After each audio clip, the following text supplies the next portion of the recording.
Ladies and gentlemen, boys and girls, humanoids of all descriptions, welcome to the channel. I'm Cap. This is the North 40, and for this month's firearms video, we're going to talk about target transition. In other words, we're going to move our gun from one target to another and back. To do that, obviously we need not just one target, but two. So I'm going to show you how I built these target stands from before I had a lot of steel targets. And once we've got two targets up, we'll enter into our period of instruction.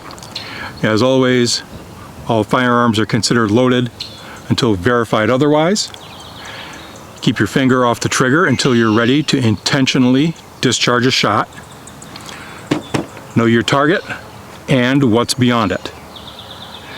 You are obligated to everyone within range of your weapon to know its status. Is it loaded? Is it unloaded?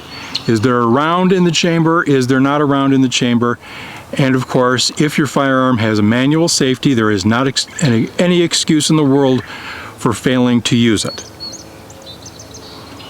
Having said all that, let's get started. So the first thing you're going to need is some lumber.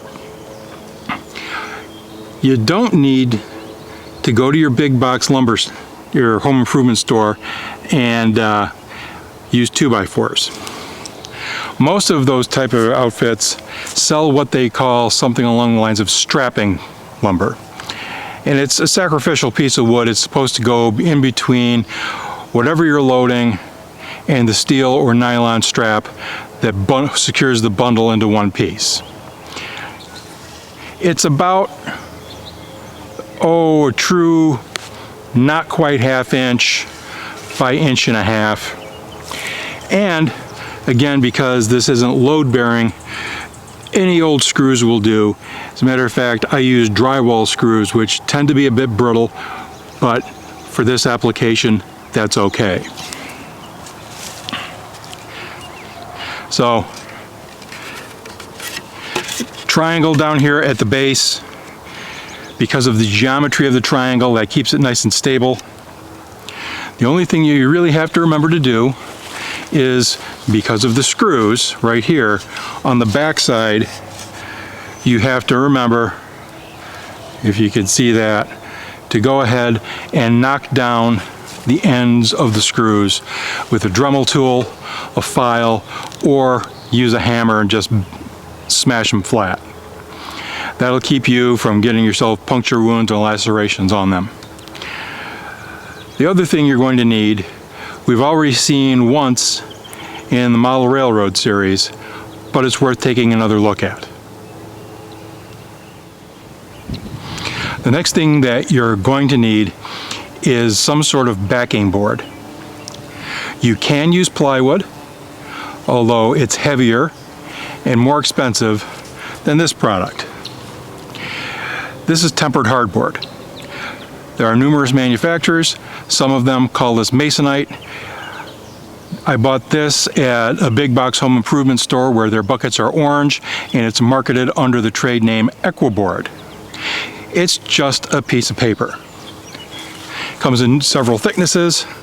This is 1/4 inch thickness. Finally, on the nice to have list, you may want some sort of a clamp to hold your backing board to the lumber. You're going to need screws and, of course, a drill. I use 4 screws, 2 per side. I like the Spax construction screws. They're self-starting, even in the tempered hardboard.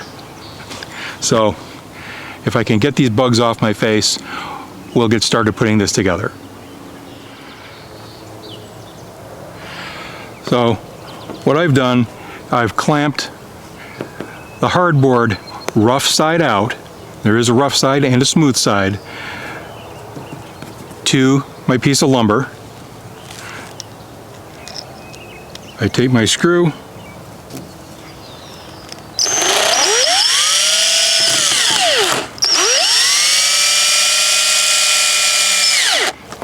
and in we go. We're all set. The length of these is up to you, so far as the height. I chose to make mine on the short side. When I started hosting my 2-gun shoot, I had a late friend who is, he was about 5'2".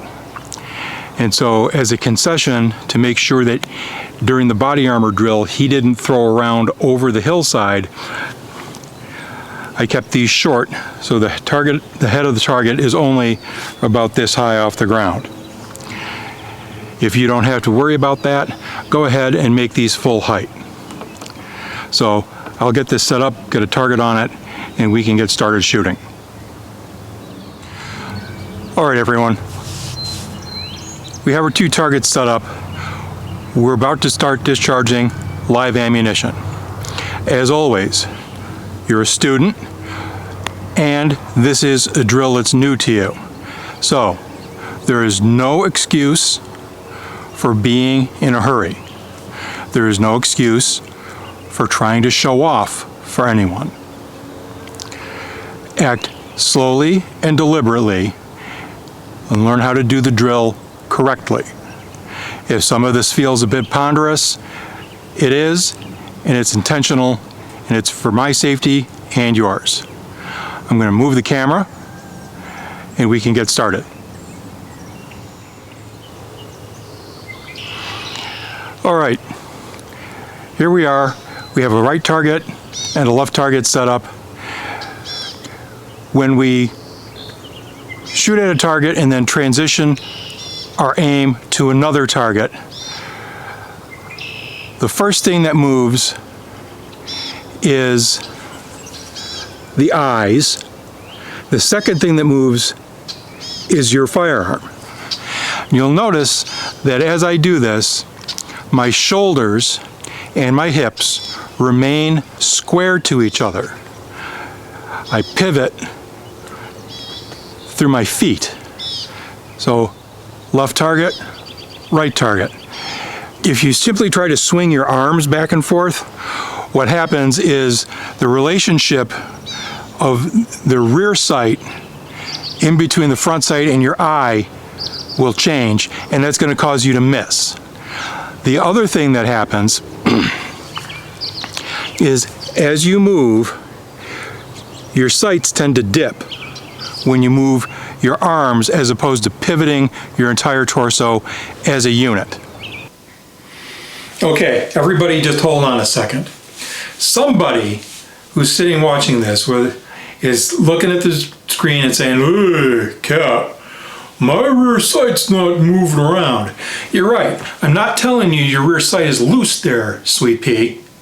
What I'm telling you is that the relationship between the rear sight and the front sight is going to change if you swing your arms as opposed to pivoting your entire torso. So, this is your front sight post, not on drugs. Because the human eye only focuses at one distance at a time.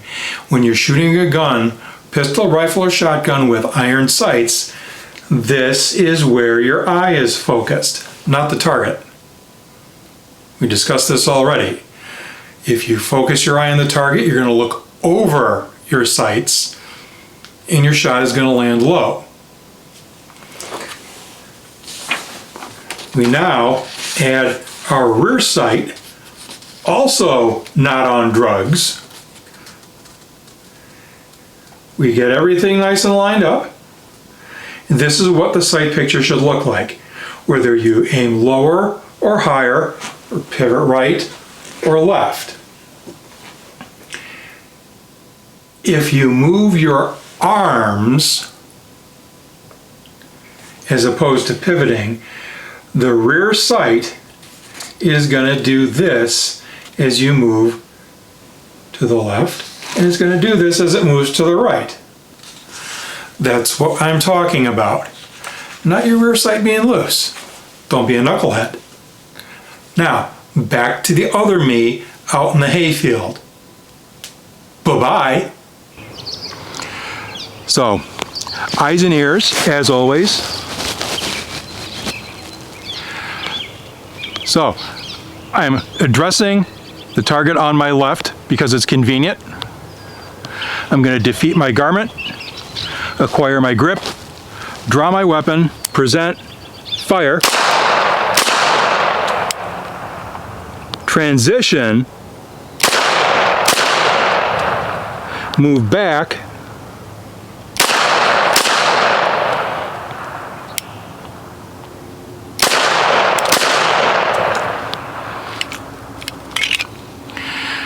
and that's the way that drill should look.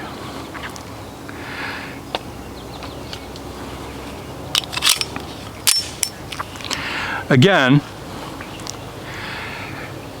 you want to do it from right to left, same thing. Present your firearm, safety off, 2 shots, move the eyes, then the torso and the gun. It's a simple drill. So go ahead and practice that. Make sure you act slowly and deliberately.